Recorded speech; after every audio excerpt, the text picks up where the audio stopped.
십일강 궁합은 띠만 보고 판단하는 것이 아닙니다. 삼합띠는 사주도 고려하지 않고 결혼한다는 말이 있습니다. 예로 신자진 삼합, 인호술 삼합, 사유축, 해묘미 삼합은 연주를 기준으로 세 개가 하나로 묶인 띠들입니다. 여기에서 오해하지 말아야 할 것은 연지를 기준으로 삼합 운동이 동일하니 무조건 좋다고 생각하는 것이죠. 만약 그렇다면 띠만 알면 배우자의 궁합 판단은 극히 간단하게 끝날 일이지만 실제로 그렇던가요?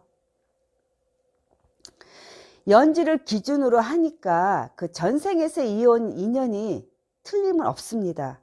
삼합 운동이 동일하니까 추진하는 방향이 유사합니다. 예로 인호술의 경우는 병화이기에 교육, 공직, 검경처럼 공적인 사회활동 인연이고, 신자진의 경우는 임수이기에 개인장사, 사업의 배우자와 인연될 가능성이 높습니다. 다만 결혼할 때 궁합을 판단하는 기준이 절대로 연지 띠만 보고 판단할 수는 없다는 것이죠. 궁합에 대해서 오늘은 간단하게 정리를 해보겠습니다. 그 첫 번째 궁합의 요소가 있는데 1번이 성격입니다. 배우자와 성격이 잘 맞는 사람을 골라서 살고들 계신가요? 나는 보수적인데 신랑은 자꾸 사업한다고 일을 벌려서 돈을 까먹고 있지 않나요? 예로 인호술 삼합의 구조는 조직, 직장생활에 어울립니다. 배우자는 신자진 삼합으로 장사 사업에 어울리고 조직에 들어가 구속받는 것을 싫어하는데, 예로 이런 사람들은 성격이 유사하던가요? 아니죠. 정반대입니다. 또 시 공간이 넓은 사람은 해외를 넘나들기를 좋아하지만 자축, 오미처럼 시 공간이 좁은 사람은 사는 곳을 벗어나기를 싫어합니다. 그럼 서로 잘 맞지 않는다고 생각을 하겠죠. 또 신사, 병신합처럼 떨어져 살아야 하는 구조인데 배우자는 맨날 붙어 있으면 답답해서 돌아버리겠죠. 이렇게 성격조차도 매우 복잡한데 띠를 보고 판단하는 것이 아니라는 거죠. 두 번째가 성적으로 궁합이 맞는지 띠를 보고 판단하던가요? 절대로 아닙니다. 지난 강의에서 그 성적인 장애를 다뤘고 불임에 대해서도 다뤘습니다. 어디를 기준으로 보았나요? 주로 일지를 기준으로 보았습니다. 남편이 40대 즈음에 성적으로 문제가 생겨 밖에 외도하는지를 살피는 것을 궁합을 살필 때 매우 중요한 인자입니다. 또 자식이 없는 것도 마찬가지입니다. 쌍방간 성적으로 강한지 약한지의 기준점을 가지고 서로 좋아하는지 또는 싫어하는지를 따져야만 하는 겁니다. 성궁합은 띠를 보고 판단하는 것이 아니고 전체 사주팔자 구조의 배합을 보고 하는 겁니다. 예로 사주 구조가 뜨거우면 시원하거나 차가운 배우자를 선호합니다. 이것은 당연한 자연의 이치입니다. 세 번째가 사회 발전인데, 배우자가 사회에서 발전하여 재물을 많이 벌어오는지 아니면 백수로 살아가는지를 살피는 것도 궁합에서 매우 중요한 역할을 합니다. 이런 경우는 근원적인 에너지를 살피기에 띠를 주로 참고합니다. 세 가지 중요한 인자 중에서 띠만 살피는 것은 사회 발전 궁합 중에서도 극히 일부만을 살피는 것에 불과합니다. 어떤 유형의 부부에 대해서 들어본 적이 있습니까? 첫 번째는 낮에는 그렇게 싸우는데 밤에는 성궁합이 잘 맞아서 금방 이혼할 것 같은데도 30년 넘게 사는 부부가 있습니다. 이런 구조는 성격은 잘 맞지 않는데 성궁합이 잘 맞는 케이스죠. 또 한 예는 낮에는 그렇게 다정다감한데 밤에는 따로 잡니다.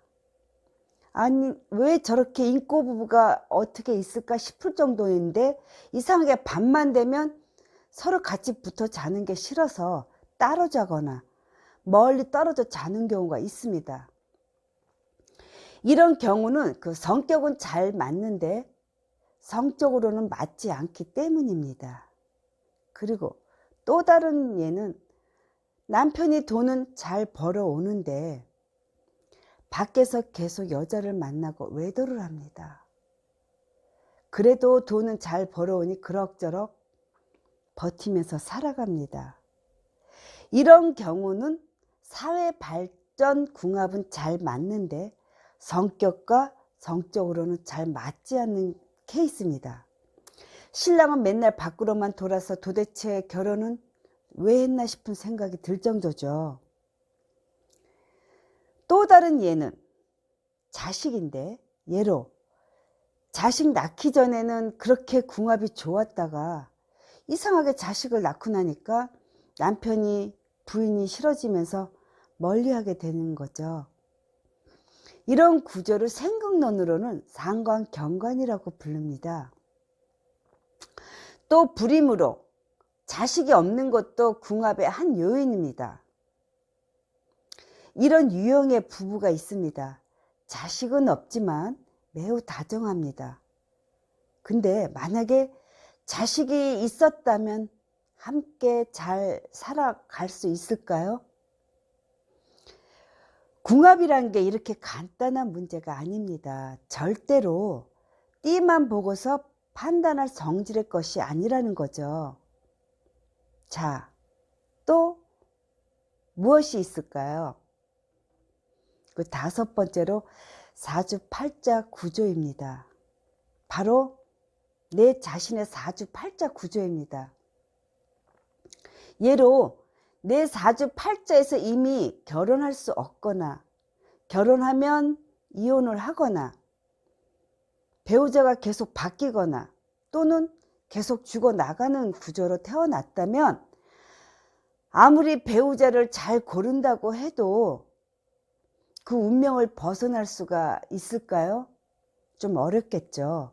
다만 자신의 사주팔자를 이해를 하고 난 후 결혼하면 그런 문제를 해결하는 개운 방법을 찾아서 실천해야만 합니다. 예로 병신합 인연이라면 함께 살아가기보다는 결혼하고서는 자꾸 떨어져 살아가는 방법으로 그 문제를 해결하고 전상의 업보에서 벗어날 수 있다는 겁니다. 달리 표현하면 아무리 배우자 궁합을 잘 맞춘다고 해도 이미 내 팔자에서 배우자와 이혼해야만 하는 구조라면 띠로 궁합을 맞추는 것은 거의 무의미하다는 것입니다. 예로 저번 시간에 살펴보았던 자묘진, 불임 조합의 경우는 결혼해도 자식을 얻기 어렵습니다. 그런데 배우자는 3대 장손으로 반드시 자식이 있어야만 한다면 아무리 궁합이 잘 맞아도 결과적으로는 이혼할 수밖에 없다는 거죠. 예로 술토가 있어서 배우자와 섹스 리스로 살아갈 경우에 나는 성적으로 강하다면 이런 경우에도 함께 살아갈 방법이 없다는 거죠. 또 내 사주팔자에 자식이 나오면 남편과 멀어지는 상관경관 구조로 태어났다면 자식을 많이 낳을수록 문제가 될 것은 뻔한 이치겠죠. 그런데 이상하게도 이런 구조들은 배우자 중 한 명은 자식 낳는 것을 좋아합니다. 그리곤 결국 이혼을 하고 맙니다. 이렇게 결혼할 때 서로의 궁합을 먼저 볼 것이 아니라 내 사주팔자 구조를 먼저 살펴야 된다는 거죠. 덜어는 이런 식의 통변을 합니다. 일주가 합하여 사이가 좋다. 근데 가만 생각해 보세요. 합으로 묶여서 활동 범위가 가까워서 사이가 좋을 수는 있지만 기타 요인이 맞지 않으면 일반적으로 성격만 같다고 그것만 떠먹으면서 살아갈 수가 있을까요? 또 이런 주장을 펼치기도 합니다. 내가 태어날 때 부족한 에너지를 상대방이 가지고 있다면 좋다. 따라서 그런 배우자를 찾아야 한다. 어떤가요? 이제 이런 판단이 얼마나 단조로운 것인지 이해하실 겁니다. 궁합은 절대로 무엇 하나로 판단할 성질의 것이 아니라는 겁니다. 아무리 적어도 4개 인자를 종합적으로 살펴서 판단해야만 하는 겁니다. 첫 번째가 내 자신의 사주팔자, 두 번째 성적 궁합, 세 번째 성격이 맞는지, 네 번째 사회발전 물질적으로 그런 궁합이 맞는지입니다. 자식 등도 중요한 인자이긴 하지만 궁합이기에 나와 배우자를 중심으로 살피는 것이죠. 이렇게 궁합에 대해서 개괄적으로 정리했으니까 앞으로 시간 날 때마다 궁합 보는 방법에 대해서 살펴보도록 하겠습니다. 다음 강의 때 뵙겠습니다.